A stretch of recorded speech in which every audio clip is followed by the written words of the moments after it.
આવો તલા ભાઈ, ઘણા દાડે ખેતરમાં આંટો માર્યો. હોય મોતીભાઈ, કેમ છો? સારું છે ને? શું કરું યાર, મારે ઉથારી કામ ઘણું છે એટલે કામમાં ખેતરમાં આંટો મારવાનો નથી. એટલે હવે આજ તો રજા હતી, કીધું આંટો મારતા આવું. આ એરંડામાં હવે પાણી વાળો નકે એમની અસર થઈ જશે, પછી બળી જશે. હોય તેમાં આંટો મારવા આવ્યો છું. તો હવે બોરવાળાને કહું કે હવે પાણી હાલ, તો હું ખેતરમાં પાણી વાળું એરંડામાં.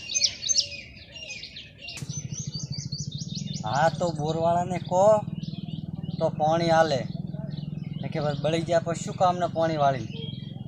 કહેજો બોરવાળાને ફોન કરી. હોય અત્યારે ફોન કરીને કહું કે ભાઈ પાણી હાલે હવે મને, તો હું ખેતરમાં પાણી વાળું. શું કહો, બીજી તમારે જ મજા છે ને? કમ્પ્લીટ. બસ તાર વિડીયો સારો લાગ્યો હોય તો ભાઈ શેર કરો, સબસ્ક્રાઈબ કરો અને લાઈક કરવાનું તો ભૂલતા જ નહીં.